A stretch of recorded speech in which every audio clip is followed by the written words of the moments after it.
حضرت یوسف علیہ السلام جوانی کو پہنچے تو اللہ تعالیٰ نے ان کو علم و حکمت، صبر و تحمل اور پاک بازی وغیرہ ہر ایک خوبی عطا فرمائی۔ زلیخا حضرت یوسف کے حسن و جمال پر فدا تھی۔ حضرت یوسف علیہ السلام کو جب اس کا اندازہ ہوا تو اس سے کرانہ کشی اختیار کرتے رہے۔ یوں زلیخا خود بھی نہایت حسین و جمیل تھی۔ ایک بار دائی نے زلیخا سے اس کی خیریت پوچھی تو اس نے اپنی عاجزی، پریشانی اور حضرت یوسف علیہ السلام کی بے پرواہی کا ذکر کیا۔ اس نے نہایت حیرت سے کہا، تمام شہر تجھے ایک جھلک دیکھنے کی آرزو رکھتا ہے اور حضرت یوسف علیہ السلام تجھ سے کنارہ کشی اختیار کرتا ہے۔ زلیخا ایک روز ایک خاص محل میں تخت پر بیٹھی۔ محل میں تمام عیش و آرام کے سامان مہیا تھے۔ اس نے حضرت یوسف علیہ السلام کو کسی بہانے سے طلب کیا اور حضرت یوسف علیہ السلام کی طرف نہایت بے قراری سے بڑھی۔ حضرت یوسف علیہ السلام نے کہا، عزیز مصر میرا سرپرست اور محسن ہے، مجھ سے یہ خیانت نہیں ہو سکتی۔ زلیخا نے کوئی عذر نہ سنا اور صاف طور پر اپنا عشق جتانے لگی اور کہا، اگر تو میری آرزو پوری کرے گا تو میں اپنے تمام سامان اور زر و جواہرات خیرات کر دوں گی تاکہ تیرے گناہ کا کفارہ ہو سکے، خدا تیرا گناہ معاف کر دے گا۔ یہ بحث مباحثہ چلتا رہا۔ زلیخا نے تو حضرت یوسف علیہ السلام کا ارادہ کر ہی لیا تھا۔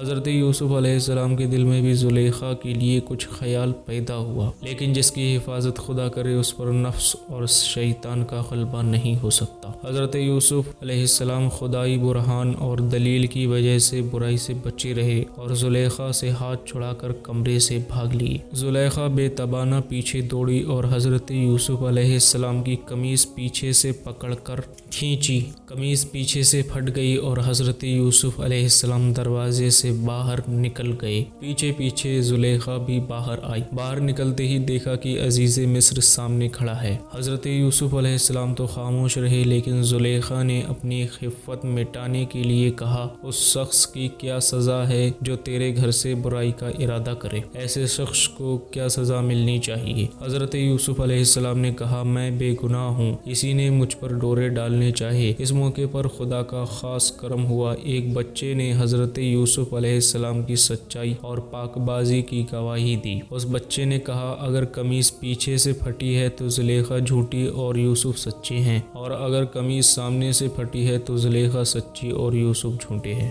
دیکھا گیا تو قمیص پیچھے سے پھٹی تھی۔ اس طرح حضرت یوسف علیہ السلام کی پرہیزگاری اور زلیخا کا قصور ظاہر ہوا۔ عزیز مصر نے حضرت یوسف علیہ السلام سے کہا کہ وہ درگزر سے کام لے۔ اس نے پسند نہ کیا کہ لوگوں میں یہ واقعہ مشہور ہو۔ عزیز مصر نے زلیخا سے کہا، تو اپنے گناہوں کی معافی مانگ۔ کوشش کے باوجود بات چھپ نہ سکی۔ صحیح ہے، عشق اور مشق چھپے نہیں رہ سکتے۔ مصر کی عورتیں زلیخا کو طعنے دینے لگیں اور کہنے لگیں، اسے کیا ہو گیا ہے جو اپنے غلام سے عشق کرتی ہے اور غلام ہے کہ اسے خاطر میں بھی نہیں لاتا۔ جب زلیخا کو یہ خبر ہوئی تو اس نے ایک محفل سجائی اور شہر کی عورتوں اور خاص طور پر حکام کی بیٹیوں کو دعوت دی۔ محفل میں سب عورتیں شریک ہوئیں۔ اس موقع پر زلیخا نے کسی بہانے سے حضرت یوسف علیہ السلام کو بلایا۔ جب عورتوں کی نگاہ حضرت یوسف علیہ السلام پر پڑی تو حیران و ششدار رہ گئیں اور ان کے منہ سے نکلا، ارے یہ تو انسان نہیں، یہ تو فرشتہ ہے بھلا۔ زلیخا نے کہا، یہ ہے اس کی محبت جس کا تم مجھے طعنہ دیا کرتی ہو۔ زلیخا نے کہا، ہم نے اس پر ڈورے ڈالے تھے،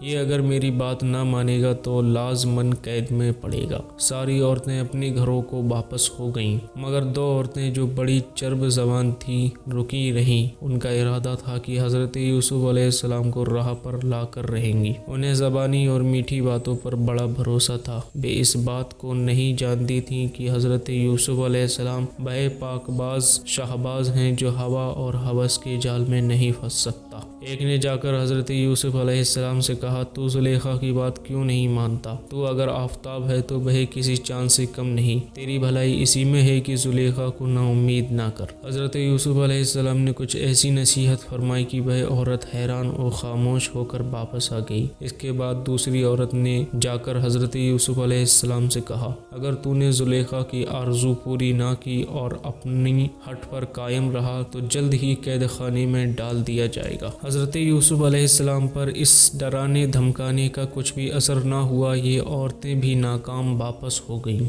ان تمام باتوں سے حضرت یوسف علیہ السلام نے تنگ آ کر بارگاہ الہی میں فریاد کی، خدا بند، جس چیز کی طرف یہ عورتیں مجھے بلاتی ہیں اس سے اچھا تو میرے لیے قید خانہ ہی ہوگا، اس گلستان سے بہتر تنہائی ہے۔ وہ دونوں عورتیں جنہیں خود بھی حضرت یوسف علیہ السلام سے محبت ہو گئی تھی، زلیخا کے پاس گئی اور کہا، یوسف کو چند روز کے لیے قید خانے میں بھجوا دو، اس طرح ممکن ہے کہ وہ اس عیش و آرام اور ساز و سامان کی قدر جانے اور قید خانے کی بحشت میں اسے تیری قدر معلوم ہو۔ زلیخا کو یہ بات پسند آئی، اس نے عزیز مصر سے کہا، اس عبرانی غلام نے مجھے تمام خلق میں رسوا کیا، اسے لازماً قید خانے میں بھیج دو تاکہ لوگ یہ جانیں کہ میرا دامن اس گناہ سے پاک ہے اور قصور اگر ہے تو غلام کا۔